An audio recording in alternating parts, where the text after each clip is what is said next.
Well, isn't that about what we thought it was going to be? A really good football team and a very bad football team got together here on a Saturday night, and 71-0 is what happened. Tennessee, Kent State, your postcast, it happens now.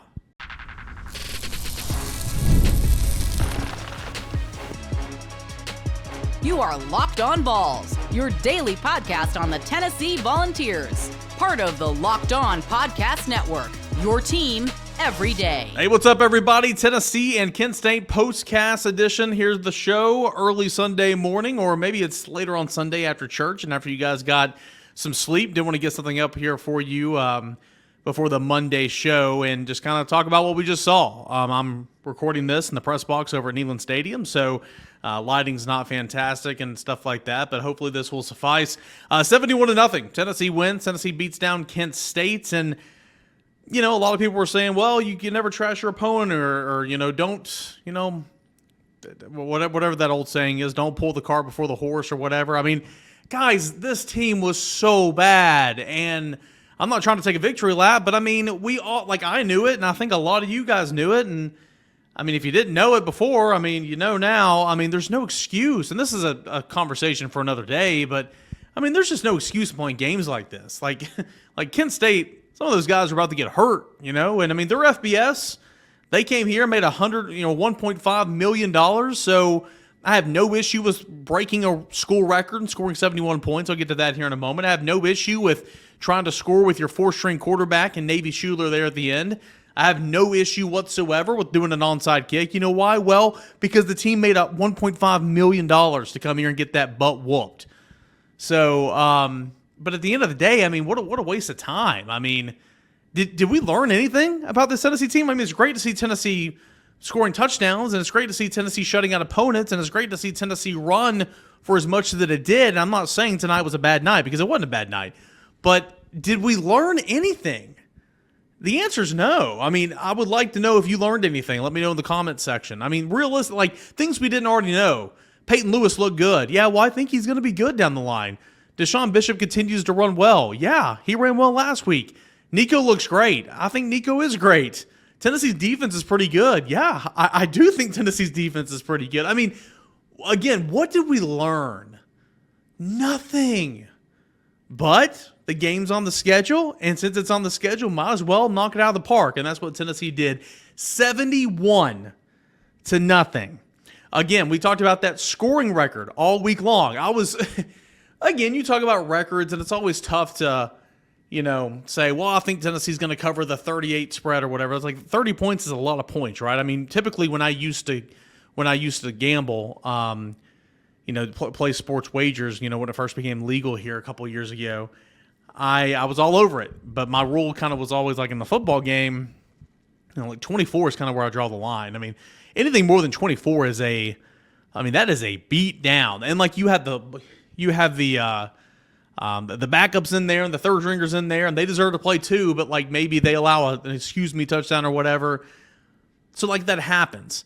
I mean, this line was 49.5, and I said hit the over, take Tennessee to cover. The total was 62.5, and I said hammer the over, because I just knew it was going to go down like this.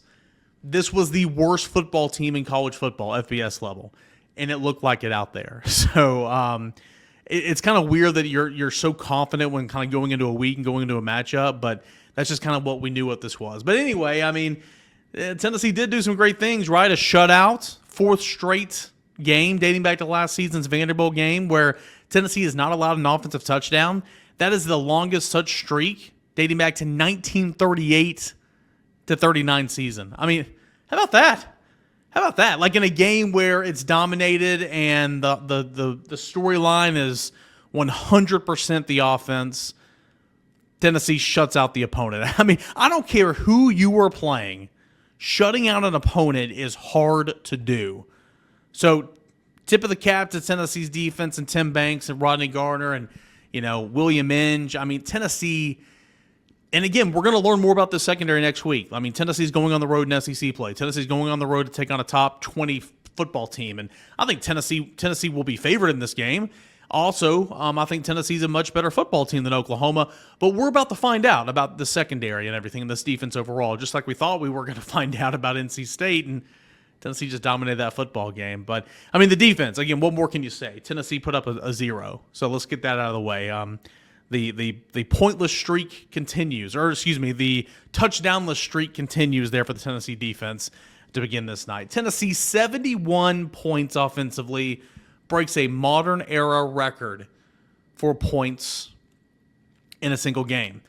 Back in 2000, Tennessee scored 70 on Louisiana Monroe. And I've been talking to my boss over at VolQuest.com, Brent Hubbs, and a lot of other people, throughout the week, and they're saying, hey, the worst football team I have ever seen, Tennessee play is Louisiana Monroe. Tennessee just broke that scoring record by 1 point. And listen, Tennessee very much took the foot off the gas in the second half. Tennessee scored 6 points in the second half, 2 field goals. Tennessee was leading 65-0 at halftime. So if Tennessee wanted to score 100 points in this game, Tennessee would have scored 100 points in this game. In fact, on that note, I don't know if you saw this. I didn't know this was a thing until a couple weeks ago when I saw it with Georgia and Tennessee Tech. Apparently, if you're beating the crap out of somebody so bad, you can say, hey, you want to do a running clock in the second half? Or, hey, you want to shorten the quarters in the second half? Didn't know that was a thing. Tennessee administration asked Kent State, and they said, absolutely not. We're here. Let's play. And I like that. Hey, again, you come here to get your butt whooped. Come here to get paid $1.5 million. The captains of Kent State's team said, absolutely not. We're not going to shorten quarters. We're not going to have a running clock. I like that. Good on you. But Tennessee scored 71 points, breaking the single season record. Now, I say modern record, that goes back to 1937, according to the Tennessee record books. Tennessee put up 100 over my Eagles, of course, Newman, one time. I think in 1915, Tennessee scored like 90 against Marable. I mean, Tennessee has put up more points than that, but it wasn't in Neyland Stadium, and it wasn't in the modern history. So, how about that? Tennessee's 37 first quarter points, the most points in a quarter ever in Tennessee football history, modern record. And the 65 points in the first half, obviously the most points in a half for Tennessee football ever. I don't care who you're playing. That is difficult to do. I mean, like, goodness gracious, how do you do that? That's wild. Tennessee's run game, I'm going to dive into more of the stats here in a moment, but Tennessee's run game was phenomenal in this football game, obviously. Nico didn't have to do much. Nico probably still played too long, even though he only played a quarter and some change. Overall, I think the coaching was fantastic in this football game, making sure everybody gets in there, making sure you're not keeping everybody in the game too long. There's just not much more to say, guys. Tennessee won 71-0. There's not a whole lot more to say. When we come back, we will break down some stats, and we'll dive down into what this football win means for Tennessee moving forward on into the SEC schedule. That is coming up next as we continue on here on a postcast edition of Locked On Vols. Stay tuned. What to say about our friends over at 5 Hour Energy. 5 Hour Energy fixes tired fast. Whether you have a long list to do for work, DIY projects to tackle at home, take a 5 Hour Energy shot. Listen, right now I'm recording this local time at 1:16. Right now it is 1:16 in the morning. You best believe I'm going to be dragging tomorrow. That is my Sundays during football season. Something that truly helps me on Sunday mornings are 5 Hour Energy shots. I'll wake up around 8:30, 9 o'clock or whatever. If I'm lucky, if I'm on the road, like I wake up way early, like next week. Oh my gosh, I'm going to think about next week in Oklahoma. But tomorrow morning, I'm going to take a 5 Hour Energy shot. I'm going to be ready to go to church, be ready to go to watch that game over, going to be ready to go to record Monday's show, going to be ready to go to do the Rockies Out Rewind, going to write my column. That 5 Hour Energy shot really, really helps me, and it can help you as well. Zero sugar, convenient, portable size. It's the perfect pick-me-up for getting stuff done. 5 Hour Energy website has flavors galore like watermelon, tropical burst, grape, berry, and so much more. On site, you can build a 12-pack or a 24-pack. And you go to 5hourenergy.com, put in the number 5hourenergy.com, and check out all the selections today. Use my promo code LOCKEDONCFB to receive 20% off your order. The offer is valid through September 30th. On one order, cannot be submitted with other promotions. The code is not good with subscription orders. Go to 5hourenergy.com today and put in the promo code LOCKEDONCFB. And what to say about our other friends over at FanDuel Sportsbook. It is America's #1 sportsbook. And right now as well, with the NFL season tomorrow or Sunday afternoon, you can get NFL Sunday ticket to YouTube or YouTube TV. All you need to do is go to FanDuel.com, place a $5, put a bet worth $5 to get a 3-week free trial of the NFL Sunday ticket. YouTube TV's base plan, you'll be able to watch every regular season Sunday afternoon out-of-market game. All you need is a Google account and a current form of payment. You can cancel anytime as well. So go to FanDuel.com, okay? Place a $5 bet and get a 3-week free trial of NFL Sunday tickets from YouTube and YouTube TV. Plus, I'm intrigued to see what that line's going to be. I'm pretty sure at the end of last week, Tennessee was already favored in Norman by 2.5 points. I'm intrigued to check out what that line is early on a Sunday morning when I actually wake up. But all your plays for this weekend as Tennessee begins SEC play is over to FanDuel Sportsbook. Check out FanDuel.com. FanDuel.com, it's America's #1 sportsbook. FanDuel, it's where you can make every moment more over at FanDuel.com and on the FanDuel Sportsbook app. Okay, welcome back into your postcast edition here of Locked On Vols. Appreciate you guys for being here and making us part of your routine here on a Sunday morning, maybe late on a Saturday night, whatever the case is. Tennessee just dominated this football game again. I don't know much what else I can say. Tennessee had 32 first downs to only 8 first downs for Kent State. Kent State picked up their first down in the second quarter. Kent State had 54 yards rushing. Tennessee had 456 yards rushing. Tennessee only threw for 284 yards. I mean, didn't have to do anything. Tennessee could have ran every single down of every single play of this football game and won 50-0. Tennessee had 740 yards of total offense. It ran 80 plays, averaged 9.2 yards per play. Tennessee on third downs was 9 of 15. Tennessee on fourth downs was 3 of 4. Tennessee in the red zone was 7 of 8 with 5 touchdowns. Tennessee was just really good. But, I mean, in a game where Tennessee pitched a shutout, it was just so dominant. It was just like one of those teams where you play UTC and sometimes NC State at times. No sacks, 2 TFLs. And that doesn't mean you weren't very good. It just means you were just so dominant. A lot of times those numbers don't add up because they run and you push them back. And, whenever they're throwing, they're just trying to get the football out of their hands so quickly. So, you don't have a chance to go and pick it off. But the story is the offense here tonight. I'm sorry. I've got my game book in front of me. Nico was 10 of 16, 173 yards and a touchdown. He was fine. He was nothing to write home about. He was not bad, but he was fine. In a game like this, he didn't need to be Superman.